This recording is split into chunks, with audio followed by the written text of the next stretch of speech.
material is doing. So we have to start thinking about how our addiction is, what we're doing with our addiction, and how we are misusing this wonderful, fantastic, toxic material. So, there's been a lot of talk about, especially in the UK, how great we are putting a 10p, 5p plastic tax on our bag. But this is what we are doing. We're using, 2 million a minute. I mean, how much have we been using while we've been sitting here? And this one is quite controversial because, this clicker has just been designed to be used. It's maybe not single use, it's been used a few times, but in the design, there's no thought about what's going to happen to it afterwards. And in the year of the Blue Planet, where we all woke up, whoa, what's happening to us? What are we doing? Coca-Cola pumped out their usual 110 billion, and they just popped up another billion in there because why not? And we know now it's in the beginning of our food chain, and we know now it's in our bodies. And unfortunately, this is where we are. So, this is not a drill. This is what we do every day. I'm sorry, this is a bit offensive, but this is what I feel every day when I walk into my supermarket and I see that sea of plastic. Because it's everywhere. You go on a plane, you pop into a corner shop, it's grab and go mentality we all live in. And plastic production is forecast to go fivefold by 2050. It's currently 8% of all production, and it's forecast to rise 20%. So, what are we going to do? We, Sean and myself, founded a Plastic Planet 3 years ago. It's not a normal kind of organization. It's kind of a global movement. And I'm not your typical eco-warrior. I like stretch, I like fashion, I'm probably a big consumer. But we decided to, let's make change happen. So, where are we going to make change happen fastest? It's here. Because we realize that the 40% of all the plastic we use is in food and drink. So, one afternoon, in a print shop, Plastic Planet was born. And we found out and thought, what's going to be our first thing was to dramatically reduce the plastic used in drink and food.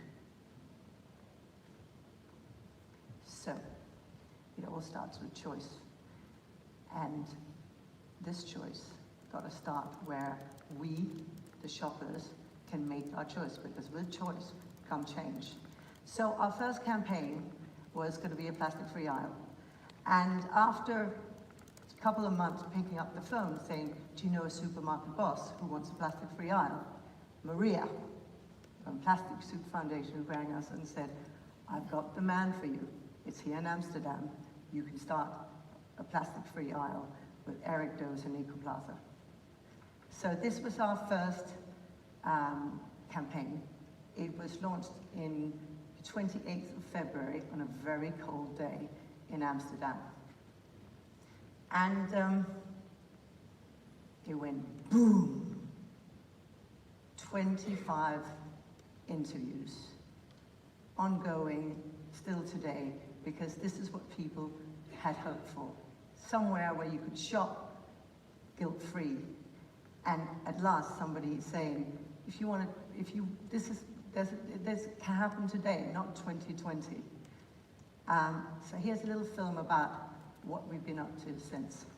We have a simple goal to ignite and inspire the world to turn off the plastic tap.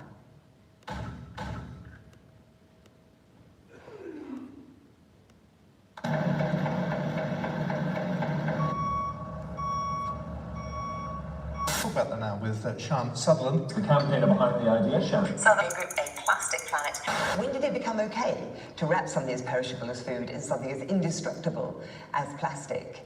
So it is very hard if you want to change your habits and you go to the supermarket and you push your trolley and you're trying to put your meat and your fish and your weekly groceries in, and everything is wrapped in plastic. So you end up taking this shed load of plastic home, you put it in your bin, you have no idea if it's actually going to be recycled properly. So our campaign is super simple. We want supermarkets to create a plastic-free aisle. The Prime Minister has urged supermarkets to introduce those aisles where shoppers can buy products with no plastic packaging. Supermarkets also need to do much more to cut down on unnecessary plastic packaging. So we will work with them.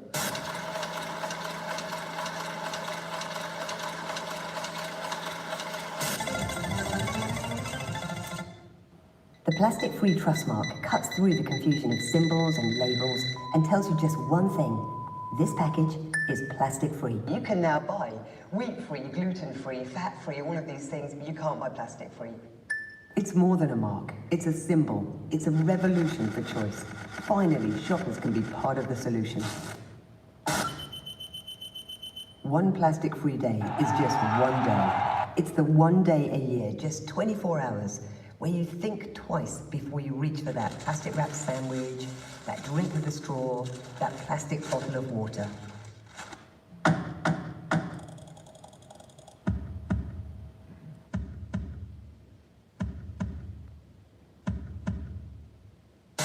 My name is Sean. My name is Federica. My name is Lynn. My name is John. My name is Stephen.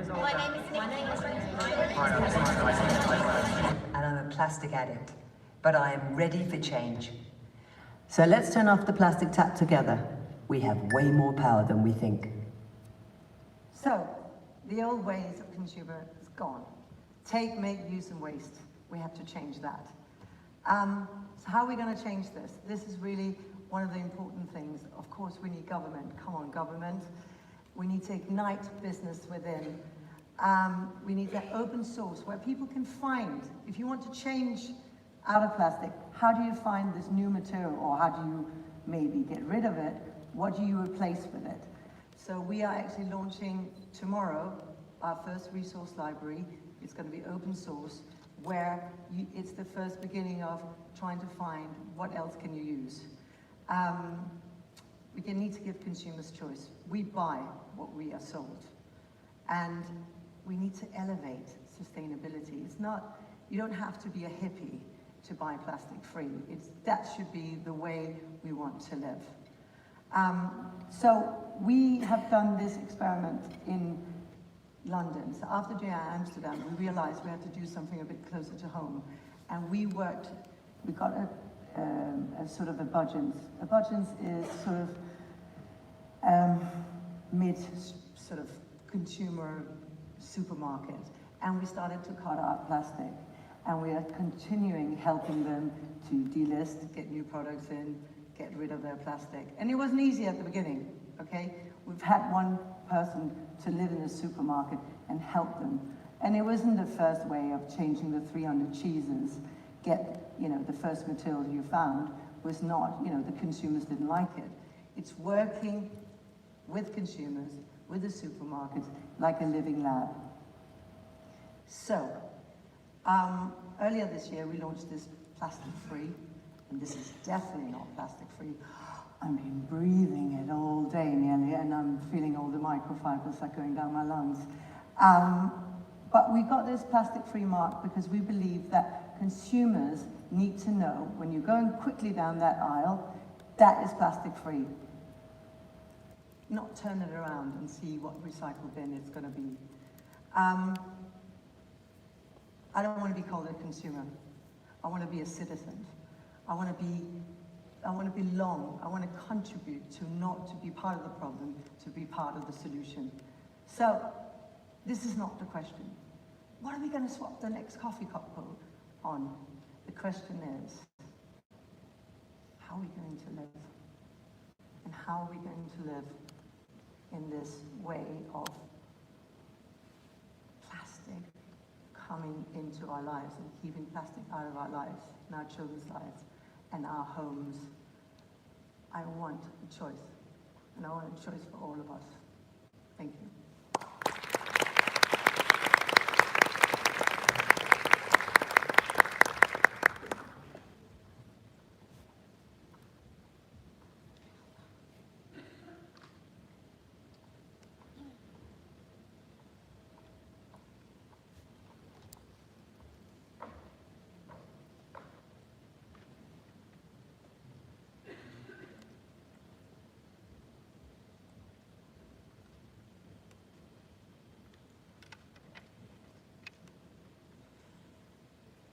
Last year, I stood on the banks of the Brantas River in Indonesia, watching kids strip off and play in the evening sun.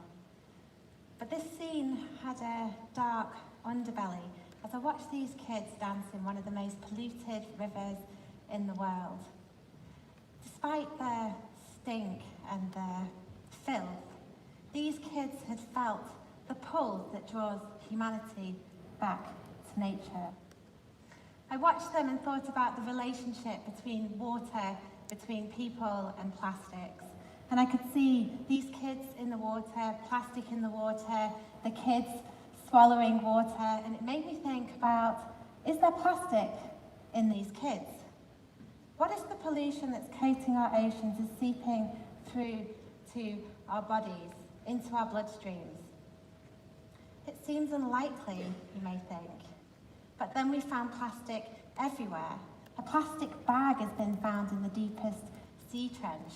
All that investment and innovation, those incredible scientists and explorers awaiting history, only to be greeted by a plastic bag.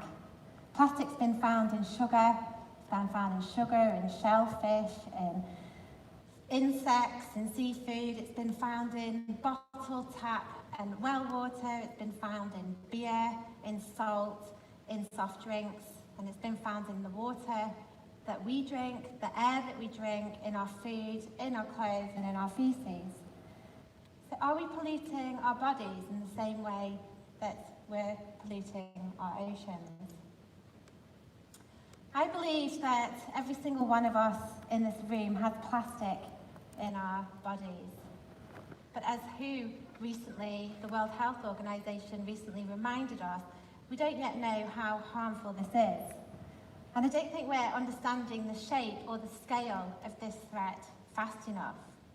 We don't know how plastic travels inside us. We don't know where it accumulates. It could be gathering in our spleens, our lungs, our hearts, our bones.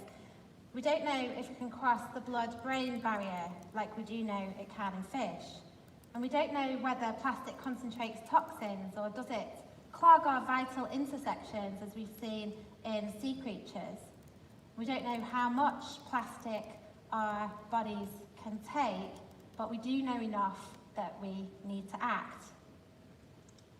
I'm a sailor, scientist and activist, and I've spent most of my career devising solutions to the crisis and the problems that face our oceans. But before all of this, I'm a human and I feel incredibly concerned about the health of our planet and fundamentally our health. Human health is an incredible motivator for change. Cigarettes, lead petrol, DDT, sun cream and asbestos.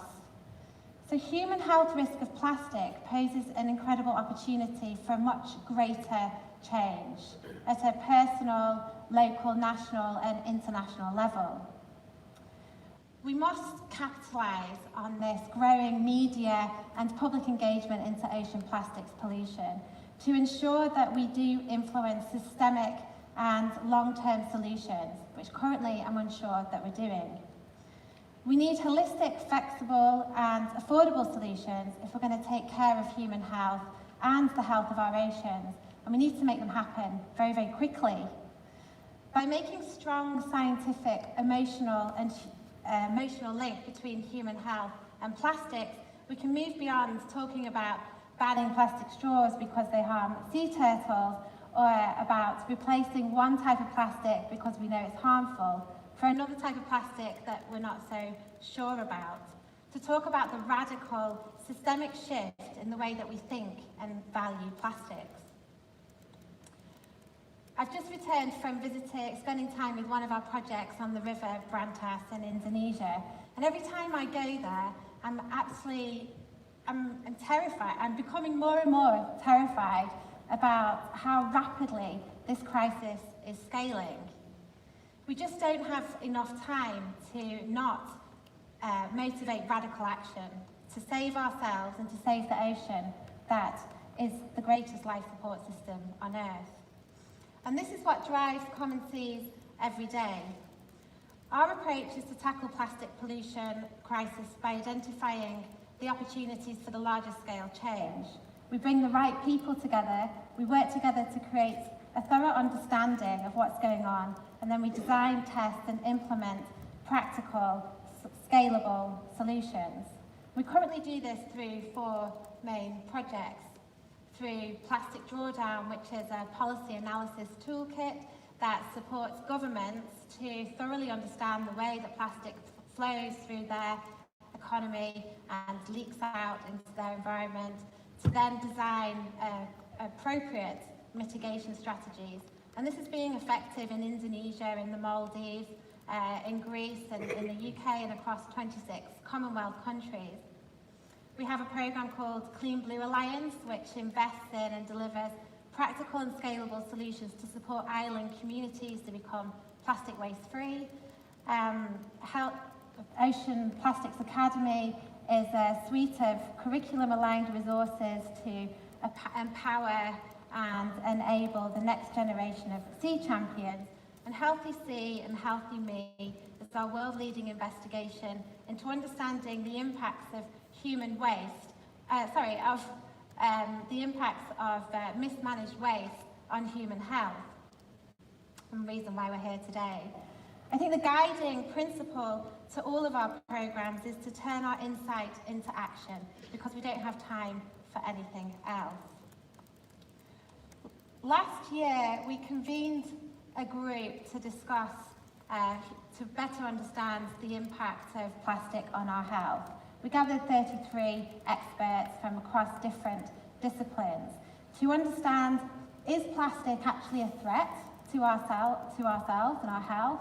And if it is a threat, what level of threat is it?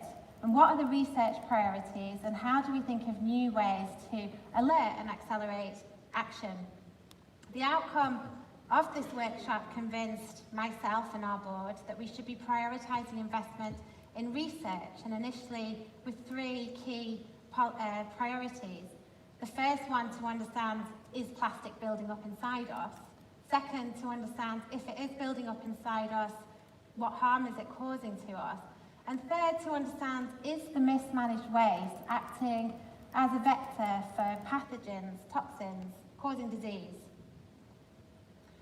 For the past 12 months, we've been working with scientists to identify how to detect plastic particles in human blood, in tissues and in breast milk. And this is world first science, as we've been hearing today.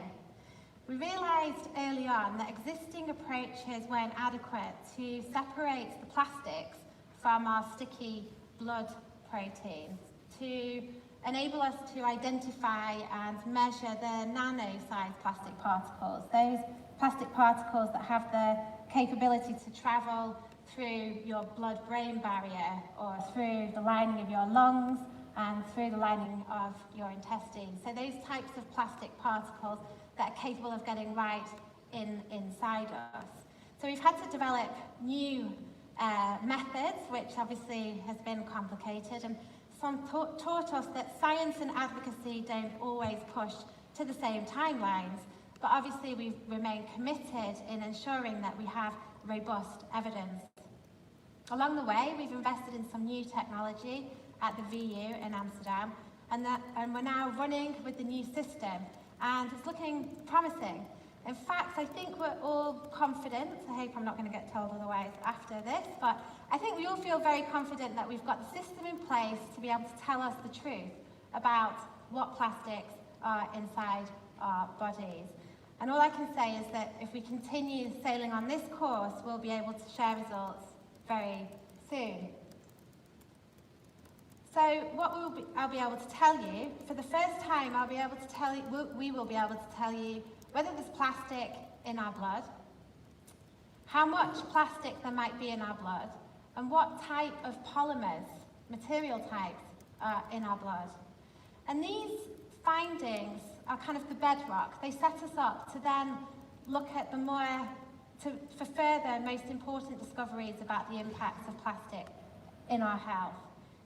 This methodology provides us with the knowledge to then understand how are plastics getting into our body, and therefore how can we prevent them. Once plastic particles are in our body, do they accumulate in certain places? Does this accumulation start a fight with our immune system? And is that causing an inflammation? And is there a relationship between plastics and chronic inflammatory diseases such as rheumatoid arthritis, asthma, and Crohn's disease?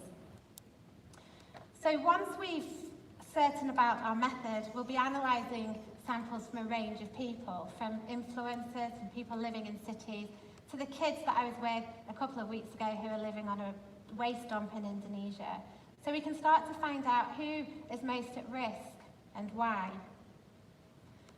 But ultimately, our research and science community can be guilty of spending too much time working to uncover the problems, and not enough time taking our science to the public. We must dedicate ourselves to the symbiotic partner of science and advocacy. Our challenge here isn't to create scientific, but it's not just to create scientific consensus, but our aim must be to deliver robust proof points that can challenge the status quo of the multi-billion-dollar plastics industry, that can alert those businesses and lobbyists that have invested in quadrupling the production of plastic, and that can inform the people that keep telling us that plastic is safe, that it's untouchable, because I don't think it is. In some ways, many of us in this room are irrelevant. We're already understanding the gravity and the complexity of plastic. We're already motivated by and dedicated by standing in its way, by shaping human capacity for renewal and for care. So we must use our evidence to start conversations that ricochet across global boardrooms, parliaments, schoolyards and headlines, to bring the evidence and drive results that reach from the deepest sea trench on Earth to the sanctity of our bloodstreams. We have to grab the attention, we have to make waves, because if we don't, then no one else will. Thank you.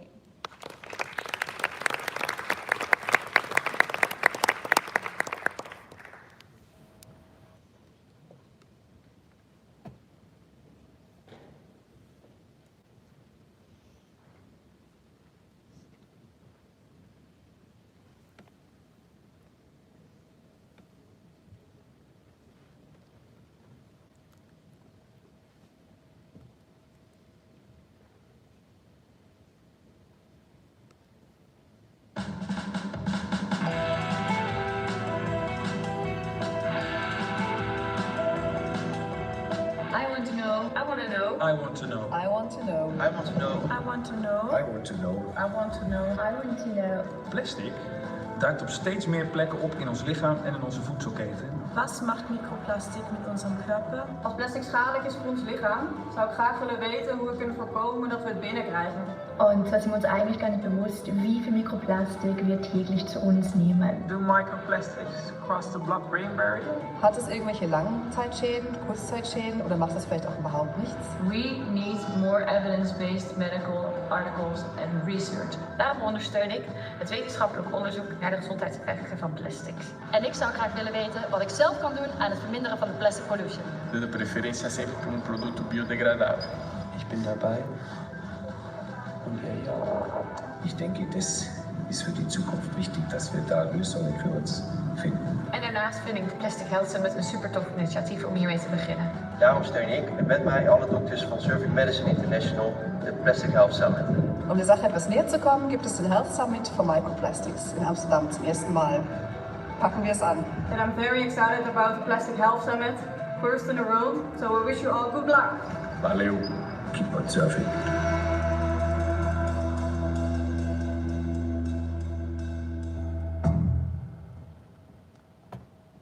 Hello guys. So that was our group. That was a tiny bit of our group. To be honest, we are a crew of approximately 50 people working all over the world and have a network of something like 1,000 of health professionals.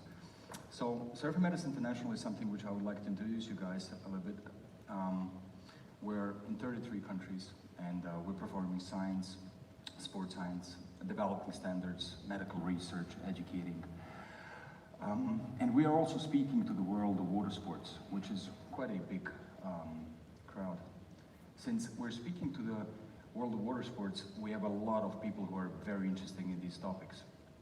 And Surfing Medicine International is not like the obvious, typical environmental association. We're more like very, very formal people, professors, doctors, working every day to help everybody.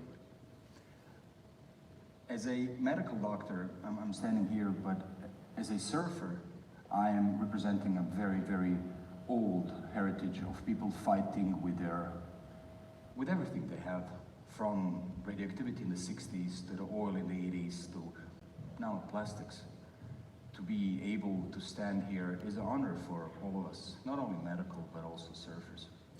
So 2015, we had our World Conference in Biarritz, and we had an honor to meet Maria, because we were looking for forward-looking partners. And back then, we had our first discussion, and 5 years later, we are, as part of the Plastic Health Coalition, here at the Plastic Health Summit. So, first off, I would like to say thank you very much, Maria, for the immense effort that you have put in the last years. I was very concerned for your health, and we all were, so thank you.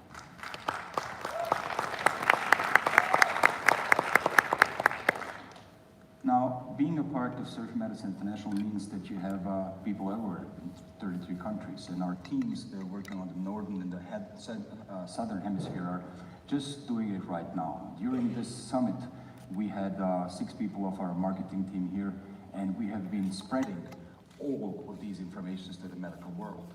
So until now, 50 or more posts went into all of our network, and I think this is the most important thing that we are doing here. So we are representing here the voice of the doctor. So surfing medicine is a passion of mine, but medicine is my profession. And as a medical person, when I talk about these things, I really like to sit down, because us as medical doctors, we can't afford really not to be on the same level like you are, because we are you.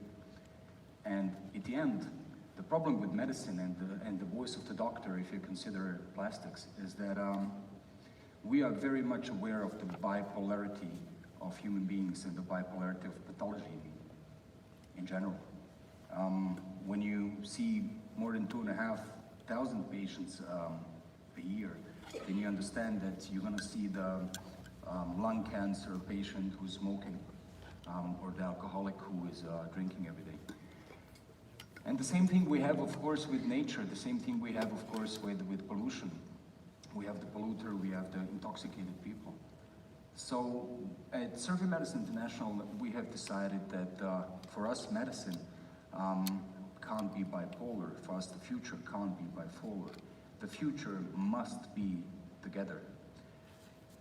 Since this is our strategy, we have decided to support the Plastic Soup Foundation and the Plastic Health Coalition to spread all of the amazing facts and data that these people have been conducted. And we're doing this through education all over the world. We're doing this through media. We're doing this through our channels. We're doing this through our postdocs, university courses, to our certification, to our education of young doctors, all ages, from professor to registrar. We have them all. We're very happy to have them. We're doing this through our annual courses.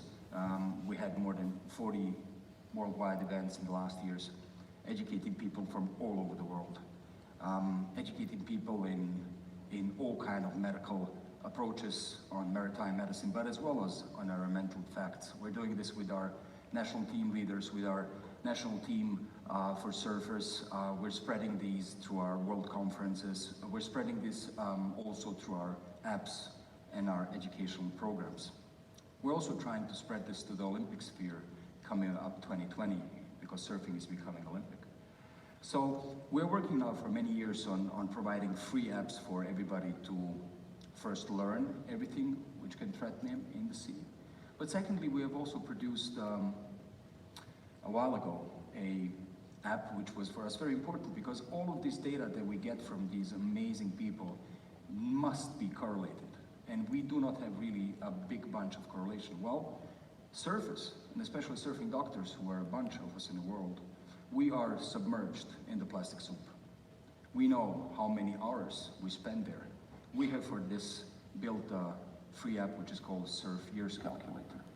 And we are very happy that this app is being used now by multiple universities to quantify the time they spend in the water or any other thing that they need to know.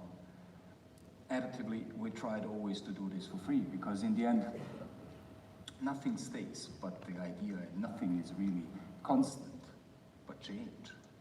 So we're really trying to spread all of the words that Maria has provided us for, and we're doing this worldwide now. We're doing this through videos, through our people who are top surfers, to events, through all kinds of things that we can do. But mostly, we're trying to spread this to our patients, so to us, not to you, to us. And when you consider the fact that we've seen the change in medicine in the last 25 years, even myself, who is now practicing medicine for 25 years, we've seen how much it changed. How many people in my surroundings got cancer, recently testicular cancer. But on the other hand, being a medical doctor, and this is why the voice of the doctor is, I think, always something interesting, is that we are really responsible as well as for the pollutant, as well as the intoxicated. We're responsible for the captains of the industry's health, as well as for yours. So it's hard to think about people producing toxins all the time and keeping them healthy. So I would like you to invite us to not make us use our doctor's voice, but to rather consider it as a voice of concern. And we would really like to reimagine the reality, plastic-free. So if you guys then think that you want to work on the same level with us, you want to cooperate with us in terms that we want to move the world towards you, then contact us. We will be gladly happy to help you to translate all of the data to the patients. Thank you very much.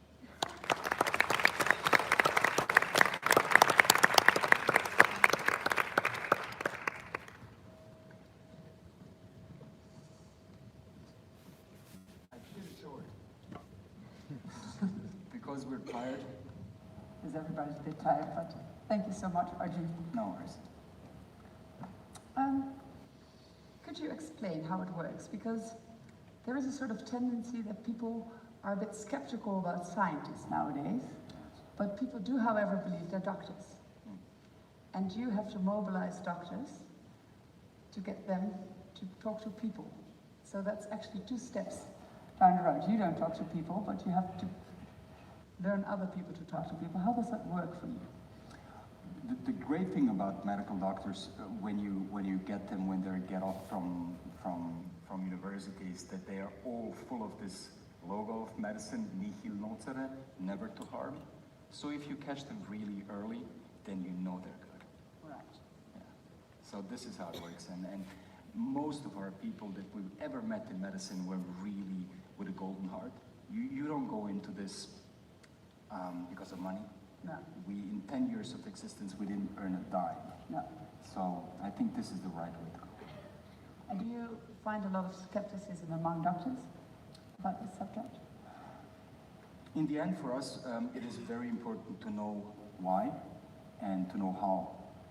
We are the end of this production line of science. So I think every single doctor that I know is very grateful for the science conducted. Right. So I can tell you the truth, the evidence base. Right.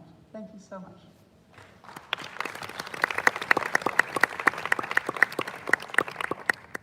So today we heard a lot of different people talk about all these ways they connect to their network. And today we have the first International Plastic Health Summit. And why is it possible that there is finally a discussion about plastics and health? It is probably because there is a choice now for everybody. There are solutions, and thank God for solutions, so we can choose ourselves what we want to do in which circumstances. So after this, you will be enlightened with all kinds of details about the possibilities and solutions. So join us after this. We have to be patient with going back to the foyer because the other group is not